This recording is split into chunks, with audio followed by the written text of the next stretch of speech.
Namaskar and welcome to this exciting session with a very renowned author and a speaker who has written wonderful books. You have seen him many times on the show.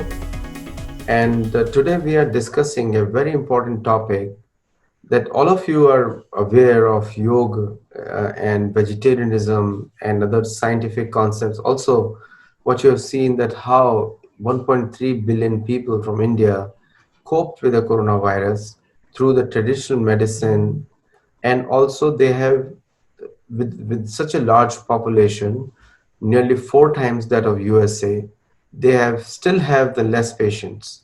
So if you compare the population sizes of Europe and America combined, India is 1.5 times more than that. With that population and the percentage of cases they have, so the credit goes to the ancient Indian culture. And and today we are going to compare two very large old nations, often compared with each other. We have India on one side, Bharat on one side, and China on other side, which in Mahabharata times also was known as Chin. So Chin is not today's word. Chin is an old word, but Tibet was known as Uttar Kuru. It was a Mahabharata territory, and so and still today Tibet is occupied by China, and don't agree with that culturally because Tibetan people themselves are struggling for that. So without delay, let's bring on Sri Rajat Mitra. Namaskar. Namaskar. So Rajatji, you gave a very interesting topic to this show, and you wanted to discuss the strength of two nations.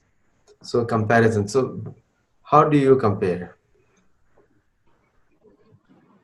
This is a very vast topic because it's two nations, and they are right now governed by two systems, two different ideologies.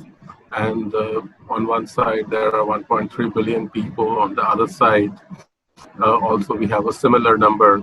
We can't say anything definite for China because China is a closed system, so we can't really say how many people. But they are two different vast systems, and right now in conflict with each other, with the conflict started by China. So it is, as a clinical psychologist, I have observed the present China, the Chinese people, and also the Indian people. So I can speak probably from my personal experience, which I would also call clinical observations. And there are many things that come. Maybe we can discuss it one by one. The first thing that I would like to say about both China and India is that China does not care for its people or for people anywhere. India does. India cares, and India cares deeply. So that is something that I see in the two systems, that in one there is human dignity, in the other there is not. Human rights, human dignity exist within one system, and in the Chinese system, these things, they have no place, and they have no value, they have no meaning. So that is the first thing that strikes me when you ask me to compare the two.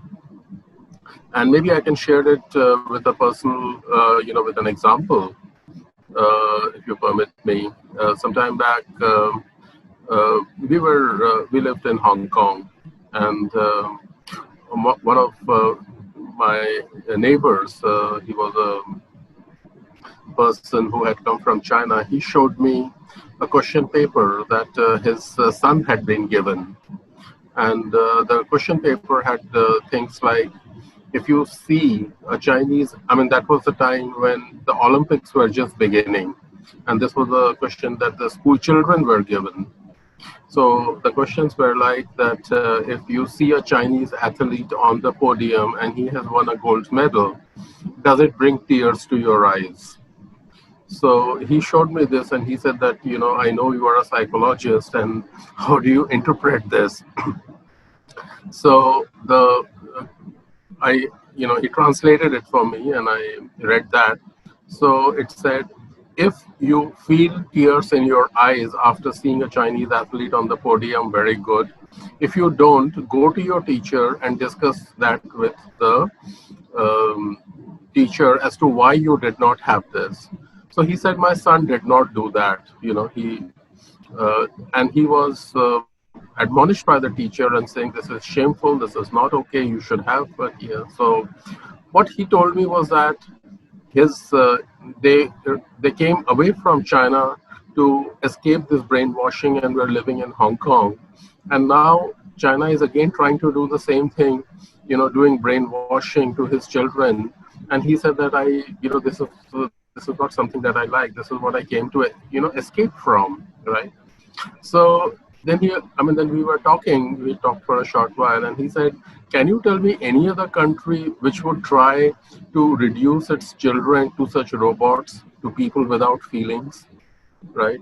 So I said, except with the, exception of North Korea, I cannot think of any other country right now doing it.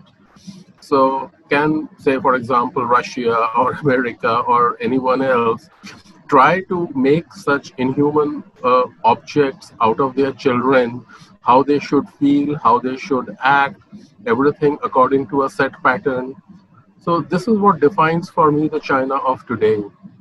Whether it is any area of the world where it goes to, or even its own people, it sees people like that who should be converted into robots, sorry, without conscience, who can think, feel, and act according to the dictates told by the higher authorities. And there is no place for dissent.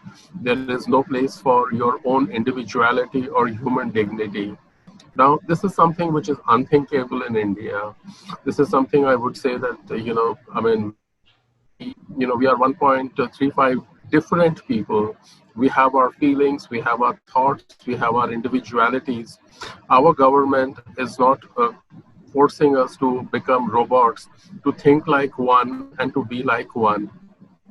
And this is what China does, to its people, to its, whether it is the soldiers, whether it is the students, whether it is any country that it goes to, it tries to take over, control, and do what is called brainwashing.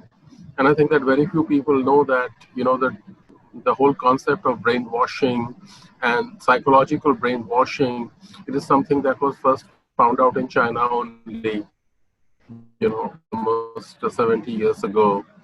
And Chinese have perfected this art where they try to control the minds of others and believe that there should be no dissent, there should be no difference, there should be no disagreement. So I'm saying this as a psychologist. It is something that struck me.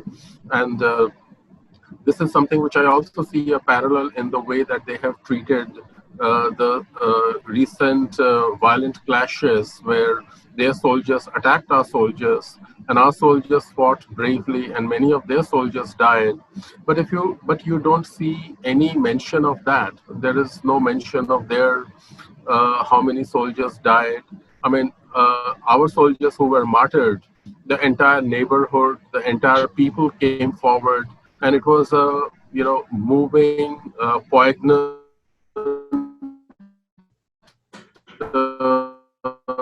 farewell that they gave, which is like that. They're like robots who, I'm using the word robots again and again, but that is the best term that comes to me, to mind. They converted them into killers.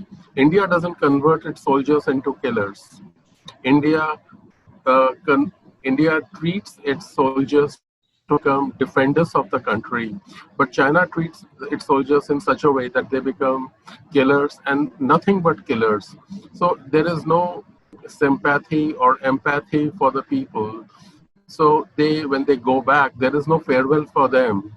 They have died, uh, anonymous, ignominious death, which no value to it. So that probably is something that, in a hard way, separates for me the two people. In fact, when I was in Hong Kong, one of someone whom I know who was from China, he said that one thing that strikes me very much is that, and he was very fond of Chinese, Hindi, Bollywood movies and songs. He said, "How many songs do you have about soldiers returning home?" And we don't have anything like that. We don't have any songs for our soldiers returning home. We don't even think of that concept that someone has been, someone has martyred for the country and we should go ahead. But it is such a important concept for you people. It struck me because I had not thought of it or noticed it till then.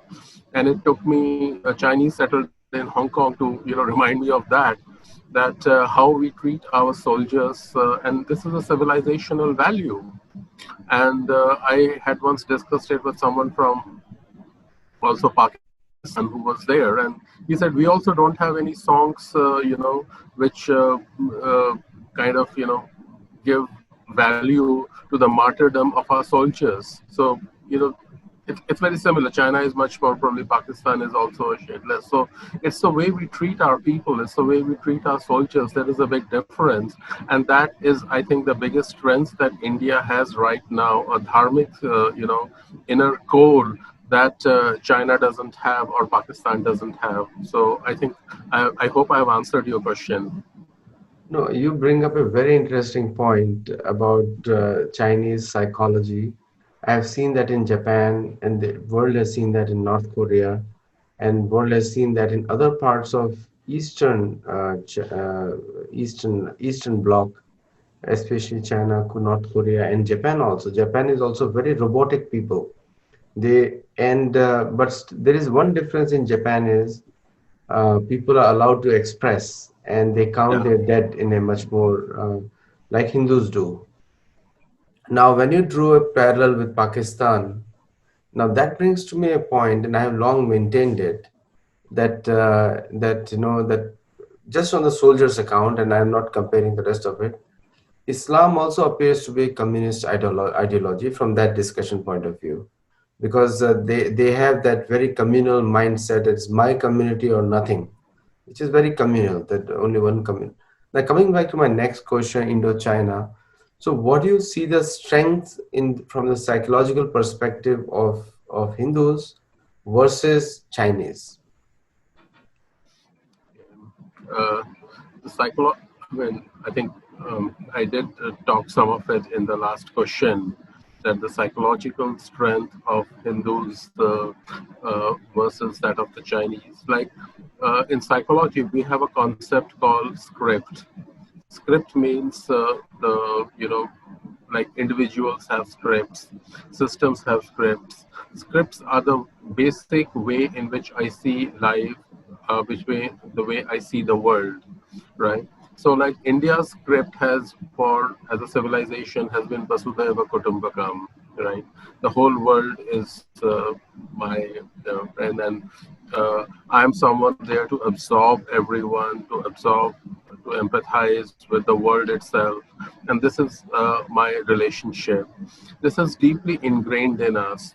That is also that has been our strength, and probably we carried it to length, far more than what we should have. That is something that the recent betrayals and attacks over the last centuries have also taught us, that what is the limits of Vasudhaiva Kutumbakam? Where do we need to stop, right? So this is a civilizational value that has kept us together, joined us together for thousands of years, right? No other country can claim that. People, civilizations perished, but we did not, because of, I feel, this basic script that defines Hinduism and the Hindu civilization and culture, right? No other country, no other civilization has such a script, and I think that that is what makes us, in a way, creates a bonding between the Hindus and other countries, other cultures, that has no equal, that has no change. I can share with you again a story. Since my work takes me across different parts of Asia, uh, I I have been frequently going to Nepal for many years to do workshops.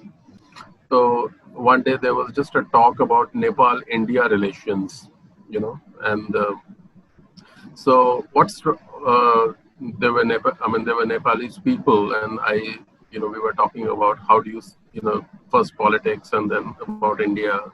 So I asked them that, how do you see India? And it was in the context of just after the earthquake in Nepal.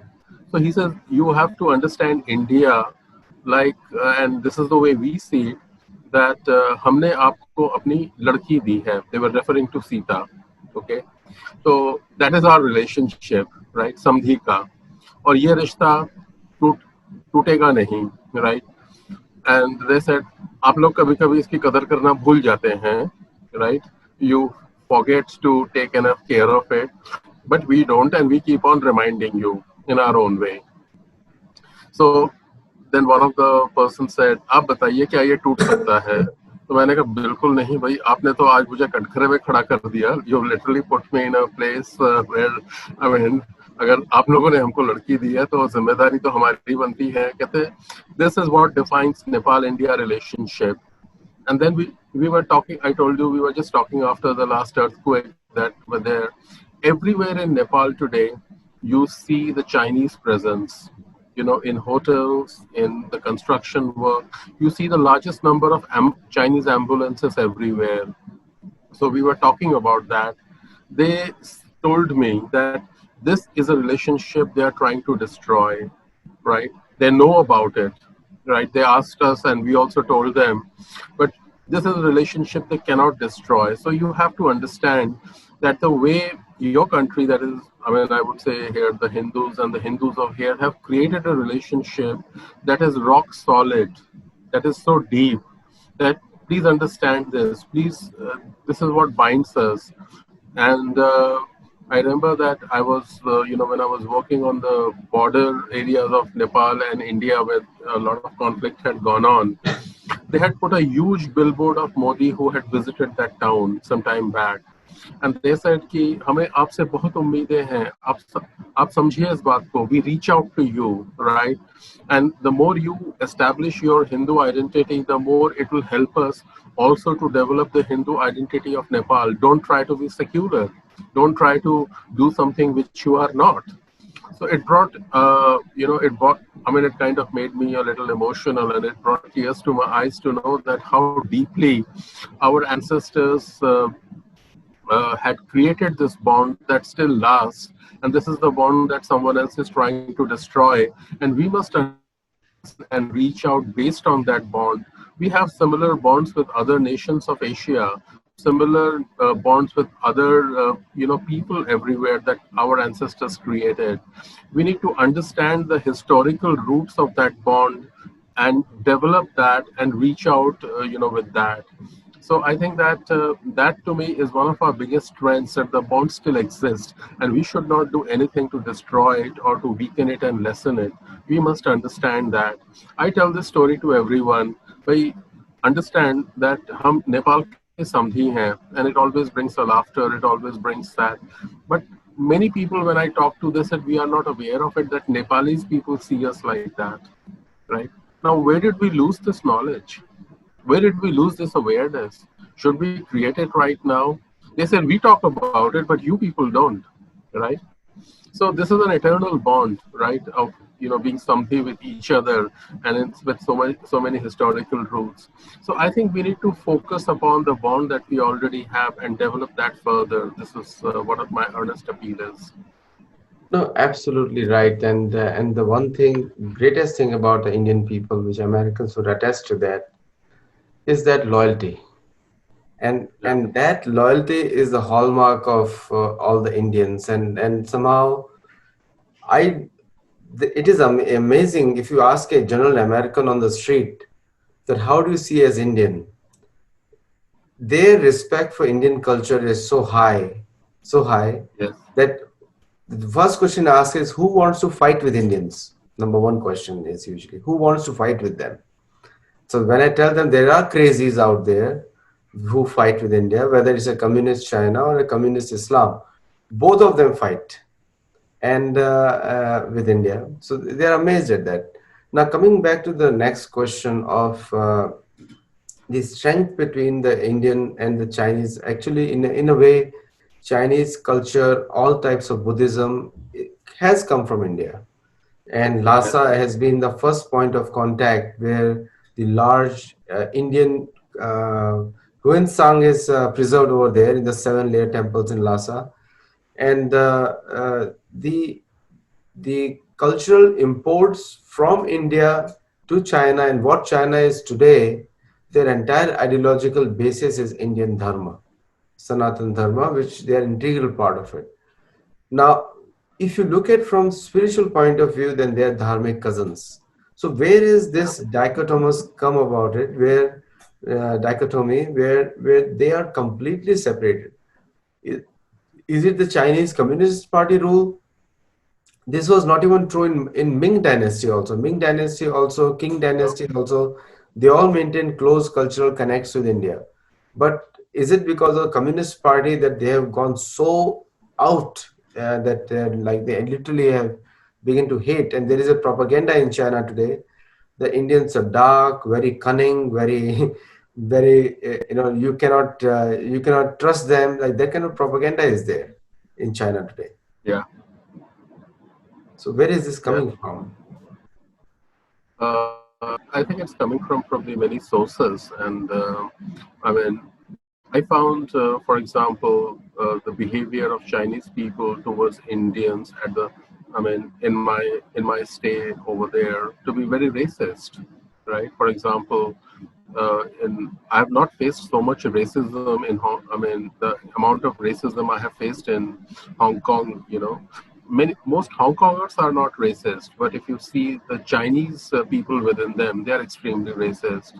Like, if, for example, if I sat in a bus and if a Chinese bus would come along, he would not sit next to me. He would wait for the next bus, right? Okay, so we feel that at every stage, and this is something that is linked to Indian identity, and somewhere there is a intense dislike for everything Indian.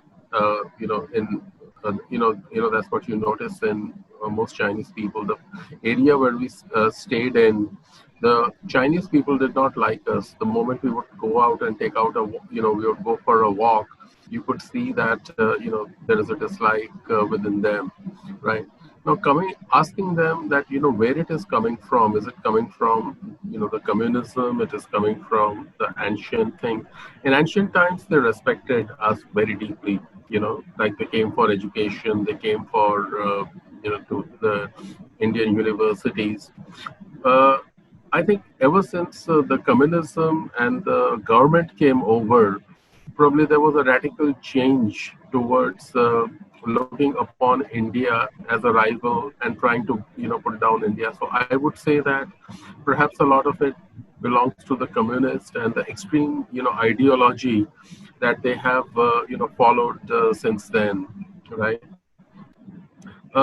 Maybe let me tell you another story that is coming to my mind, and I think that I can, as a psychologist, people tell me stories, and I want to share that. Uh, I have also worked a lot in Sri Lanka.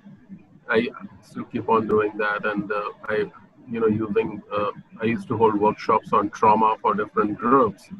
And at one place where I was doing that, the host told me that, tell me something, they are building a port for us over here. I think you know that China built a port for the Sri Lankan, people. We asked for it also from you, but you did not show much interest, and therefore we came over. But that is not what I am bothered about. What bothers me is that they brought prisoners from their country to work over here like slaves. And we got to know about it, and we felt very disoriented and disgusted that they can actually bring prisoners from their country, taking away their passports, taking away everything else, who do not speak a word of the local language. One person got away and they got to know all about it, and then he was not heard of again. He said, it's a shame on us that we have a port today which is built by slave labor. And then said, you would not be having this if it was India. India would not do such a thing. A civilized nation would not do such a thing. So I said, yes, I agree that, whatever things, you won't expect that from a civilized country, right? Now, where does this ideology come from to use slave labor and make ports or make things in other countries, right? It comes from probably a certain ideology that because of the closed system of the Chinese, we don't know where it is, coming from. But I believe that it is definitely a great deal of it is coming from the communist ideology that right now rules China. They have two aims, goals right now in front of them, as I understood. One is that they want to be an they want to be an economic giant, and they want to be better than America by 2049. They want to cross America in terms of overall GDP, and becoming the next superpower. And they are in that process going ahead with no limits barred, no qualms, no values, nothing of any kind keeping in mind. So this ideology probably is, coming from the government, from the people, and that is the way it filters down. That is my understanding. No, I think they're going in that direction. You're right, in a way. But how far they will go, we'll see. Because at the end of the I day, don't think, mm, yeah, I don't think they will be able to, I mean, go very far, because this is a discussion that often came up. And a country with such a gross abuse of human rights cannot rise to the top. not History possible. tells us that. So the kind of human rights abuses that China has, it is, something that's unimaginable. And the thing is that no country with such gross abuse of its people, of human rights, of trying to silence people and make them conform to their way of thinking, it cannot rise to be a world leader. They do not command any respect, and that is what is happening with China right now. Who respects China today? No, absolutely. I mean, the it's a collective bad karma. It's like the Yeah, whole. It's a collective bad karma, and the repercussions have to be there, whether they want it or not, or whether they don't believe in that or not. And it's already happening. I think India took a big step, and America is going to follow suit very shortly. I think sure. President Trump is about to make an announcement like that in a short time. Yeah, And also the rest of the world, in fact Europe, I think the way they use Italy to spread the Wuhan virus is yeah, going to come out. Is going to unwind in a big way. I sure. cannot predict anything, but I can. It's just my hunch, and so I'm not predicting anything. But it's a hunch that the strategy of using Italy as a conduit for the COVID-19 is going to come out. Now, Yeah, coming back to the last question of the program, where you already gave a very deep insights into this thing. So when I went to Shanghai, and I went to, actually I also been to Wuhan many years back, and Guangzhou, and also I went to Beijing. Four cities had different types of people. So the Guangzhou were workers, Shanghai were like almost like Mumbai, like very very materialistic, and Beijing was the another. I have never been to Hong Kong, to be frank, but in these cities, what I liked was that it was very similar to India. The culture was totally similar to India in terms of symbols. Buddha everywhere, a lotus flower everywhere, which was a which was a good sight for me to see.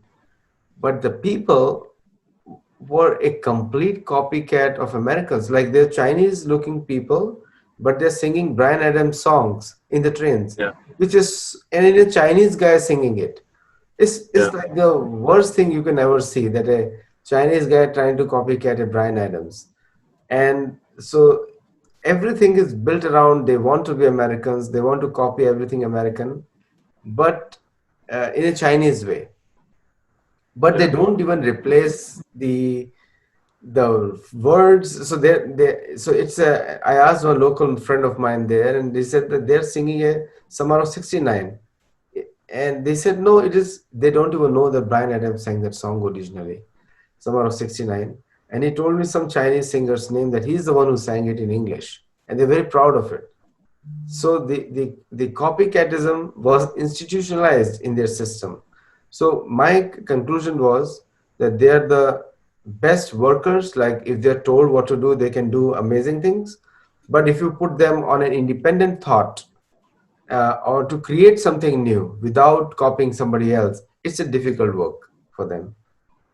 Yeah. So this is what my Uh, understanding about them was. okay. Uh, I can also say that when I used to take cabs, I also always used American songs, and there was Billy Joel and Brian Adams, and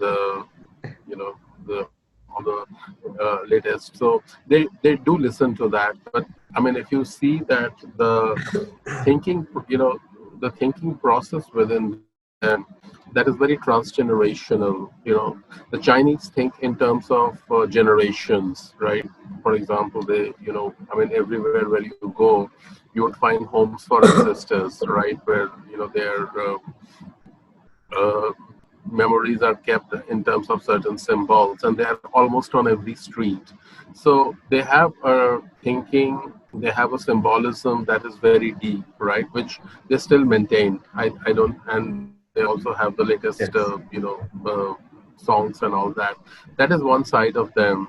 But there is also another side, which has been incorporated by, the political ideology, and this has taken almost to the point of a uh, paranoid grandiosity where they want to control the world, and they want to do that, I believe, by going to any extreme, by whatever means. I mean, I was in Cambodia some time back, and if you go to Cambodia, I mean, what strikes you is that the abject poverty. I mean, they have gone through a genocide. They have gone through, the last 30, 40 years have been horrible for them. But in the midst of it, you see these huge palatial, government buildings. I mean, so I asked my host, I said, where did you get all this money to build these places? I mean, they cost a fortune. So he said, the Chinese built it for us. So I said, okay. And then he said, we have, I mean, he was a admirer of Goethe. So he said, just like, Goethe's works, we have sold ourselves to the Chinese. They built it for us, and now we feel betrayed. What they have done, they have literally enslaved us as a nation. I feel completely enslaved by the Chinese. They made it all for us. They did it all for us, but they were under terms and conditions that right now we are in heavy debt with them. So this sense of betrayal by China is something that you see world over, and this is what China and its people, they have to understand, that they have to be accountable for that. If they try to cover it up by turning violent or bullying, or by believing that their hard those tactics will scare others, they are wrong. It is not going to work out.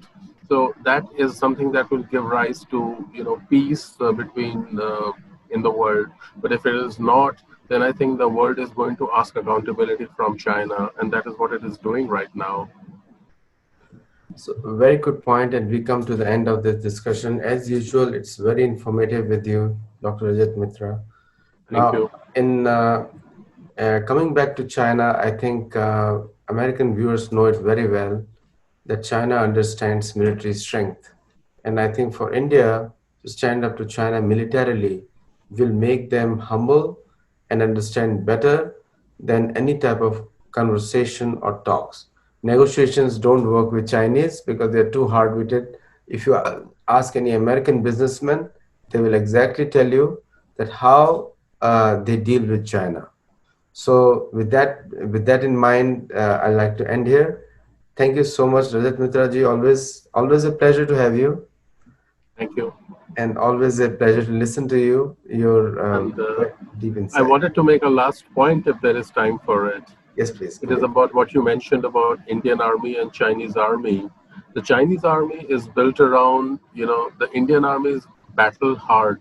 They have seen the real trauma in the battlefield for generation after generation, and they have built themselves around it. The Chinese Army doesn't have that. They have been trained on computer games, simulations to make them into killers. So in the actual battlefield, therefore, the biggest fear of the Chinese is that they will crack up and ran away like they did in Vietnam. And they know that if they were to get into a war with India, this is a very distinct possibility and a very high possibility. So that's why they are scared. And that is why you notice that when they are making pronouncements, it is always threatening like a bully. So that is what I understand that as a psychologist, why they are doing so. Deep inside, they are very scared. Like an American would say to them, bring it on. Then I Yeah, would say the exactly. Indian army has to tell them, bring it on, China. So, Sure. and Americans are very sure that's why America is not offering to help India, that India can take care of Chinese as far as military analysis goes. So I think India is in a good spot in all ways, and we always wish the best from USA to India. So thank you all very much for joining, and I'll see you in the next show, in which we are going to bring on a a Victoria Cross. So just hold on, and we'll talk later. Namaskar.